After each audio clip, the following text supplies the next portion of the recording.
Hi, and welcome to another episode of Mental Architecture, Building the Mind One Moment at a Time. I'm Howard Blumenthal, author of the book, and today I wanted to talk to you about discovering beauty. So we've often heard that beauty is in the eye of the beholder, that we decide what we find beautiful in another person. And while that may be true to some extent, research has actually shown quite the opposite, that across not only different cultures, but even different animal species, there are some characteristics and traits that animals and people find more attractive than others. And so it turns out that symmetry, or the idea of one side looking like the other, is what is one of the most attractive traits in people, and especially facial symmetry. So when one side of the face is symmetric to the other side, that's generally picked up subconsciously as an indicator of a person's overall health. And especially research even show that people who have more symmetric faces tend to have better respiratory functioning than those who don't. There was actually a study done about that. And it seems like we're hardwired to seek out that feature. It's not just facial symmetry, but also body symmetry. People with more symmetric bodies tend to be thought of to be have better reproductive capabilities. So who would ever think that if your body's more symmetric looking, that you might actually be more fertile? An interesting study was done by researchers where they took a group of subjects into an experiment and showed them a series of digitally altered faces. What the subjects didn't know is that these faces were actually collections of different unique faces, all kind of thrown together and averaged out through computer algorithms. And people found these averaged out faces to be more attractive than other faces that were just standing alone. And that's because all the features were kind of averaged out. And so the average faces tend to have more symmetry to them. And it turns out that this is actually what people prefer. People prefer average looking people. And I know that kind of seems to go against the title of this chapter, which is No Normal in my book, but I'd said no normal, not no average. So average in this sense just means taking all the different features and kind of morphing them all together and seeing how that all kind of blends together to form a very typical looking face. And I guess by typical, they just mean symmetric. So symmetric is the key word here. So to a researcher, averageness is considered having enough genetic diversity in your face so that it blends in with most other faces in the world. And that was kind of their idea between composing a bunch of faces together. And so the other thing that they found is that as they compose more of these faces together, many of the blemishes and wrinkles and other maybe somewhat undesirable skin traits started to decrease as the faces approached some kind of average. So averageness was the most common characteristics that people found attractive in these studies. So it even goes beyond symmetry, even though symmetry is one of the most important ones. Men is having high levels of testosterone. And the higher levels of testosterone, the more prominent certain masculine features would tend to jump out, like a prominent jawbone, prominent brow line, deep set eyes, that kind of stuff. With women, they tend to show more softer features. Soft skin, very, very, which is correlated with a higher increase in estrogen. So the more estrogen there is, the more of those feminine features that they would have. Men in experiments tend to favor women who have higher estrogen levels. And they tend to find those women more attractive or more feminine. And interestingly, women didn't seem to have a preference in the experiments for masculine or feminine men. Now, one of the most common features of attractiveness by any measure was coloration. So people who have more color in their skin, and again, fewer blemishes and other kinds of discolorations, were found more attractive than others and even more trusted. In fact, some researchers think that humans developed their trichromatic vision to pick up on these coloring changes and to be able to see who would be a healthier person to try to mate with and have children with. And so people you can see the blood flowing through their cheeks and you can see lots of color in their face. they tend to be found as much more attractive to people than those who don't. And so that is sort of like a biological indicator that speaks to your subconscious mind and tells you that this person is beautiful or attractive. One interesting finding too is that the color red really has an impact on a person's perceived attractiveness. So when somebody's wearing, a red shirt, or they have a lot of red colors on their clothing, it tends to give off more of a perception of power, that this person is powerful and that there's something there to them. And in the animal kingdom, red coloration usually indicates some kind of dominance or leadership. And when men wear red, they appear much more dominant. So it's a color kind of associated with dominance. And besides color, there's also shape that comes into play as well in being attractive. Now, I wanted to share a quote with you about facial shapes. This quote's from my book.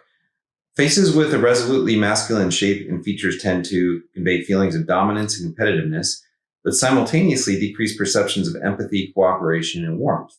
Feminization of a male face, however, can soften some of these aggressive features and make that person seem more cooperative and empathetic and likely to commit to a long-term relationship. Conversely, masculinization of a female face can make a woman seem less approachable and more dominant. Now, this is where the subjectivity of attraction comes in. So some women prefer men who have very masculine features. They like that perception of confidence and aggressiveness. And then other women tend to prefer men with more passive features because they want that warmth and stability. More commonly, though, a woman's attractiveness to men kind of fluctuates throughout the months. When a woman's ovulating, she tends to be more attracted to the aggressive traits in a man. And when she's going through her menstruation cycle, she tends to want to have somebody with more feminine traits to cuddle with and to just feel comfortable with.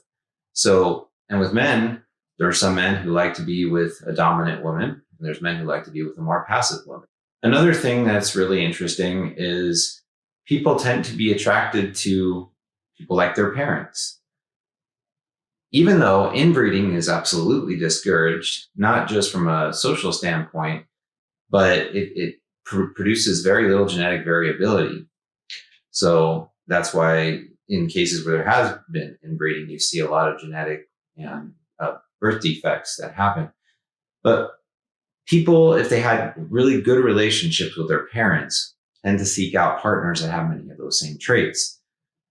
And that may seem kind of surprising when you think of it from a genetic standpoint, but it turns out that people are attracted to others who do have genetic similarities to them. Even though they're not related to them, they have those similarities and that familiarity, and the human brain totally craves that familiarity.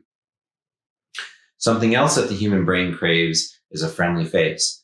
So somebody who appears very warm and welcoming, even if they're trying to con you, is going to be a lot more attractive than somebody who appears more closed, rigid, and stiff. You're less likely to trust the rigid and stiff person than you are to trust the person who appears more friendly, even though one of them could be conning you and the other one could be totally honest. It's just the way our brain is wired. We can't help sometimes who we're attracted to or what we're attracted to, what we respond to. Furthermore, what kind of face that you find attractive will depend on where you grew up, what culture you grew up in. And the reason for this is twofold. Number one, these are the faces you were exposed to at a young age. You were taught certain definitions of beauty.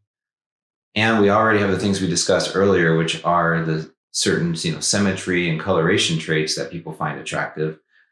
But when you think about how object recognition works, and a face is a type of object, over time, your brain sees enough images of faces. And if you're in a certain culture where you've seen 1,000 faces in that culture, you're going to find a face that is kind of like the average of all those faces that you saw, along with the symmetry and the coloration traits, to be more attractive in many cases than a face from a different and unfamiliar culture.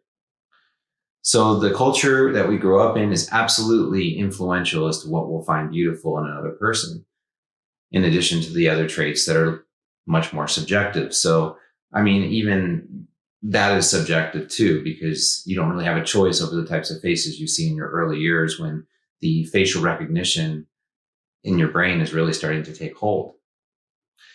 So, I mean, really, there's a lot of, there's so much unconscious, there's so many unconscious factors to attractiveness that it almost makes you wonder if any of it's objective. We'd like to think that it is, of course. Did you know that humans aren't the only creatures to find members of the opposite sex or same sex who are hooked up with somebody else to be attractive? How annoying is it when, for you married men out there or married women, when you have somebody who's attracted to you and knows that you're married or knows that you're with somebody, and you think back to the days when you were single and how hard it was to find somebody who was attracted to you. Well, it turns out that birds, okay, there's no marriage with the bird kingdom or fish, but birds and fish, two very similar animals in a lot of ways, have that same thing where birds are going to be more attracted to another bird who already has a mate. Same with fish. And the reason has to do with a subconscious perception of value. So if a woman or a man, let's use the example of a woman. If a woman was shown two pictures, one of them is a man surrounded by a bunch of women who are all giving him positive body language, and another man surrounded by a bunch of women who are giving negative body language. In research experiments, the woman is always going to be more attractive than the man surrounded by the women with positive body language. And you could reverse this for men too. And it's a social value perception, and it's very unconscious. But this is why, people always seem to be more attracted to other people who are with somebody than people who aren't. In fact, you may have found yourself doing that too. It's entirely normal. I'm not saying it's a healthy thing to act on, but it's a normal thing to have that perception that somebody who is with somebody has a certain kind of added value to them. Because in the end, attraction is all about reproduction. That's the goal of our species, is to reproduce. It's not the entire function of attraction, but that's one of the main functions of it from a biological standpoint. And that is why when you see somebody who has that value, you're saying, wow, this person has value to be a provider, to care for children. This person must be very fertile.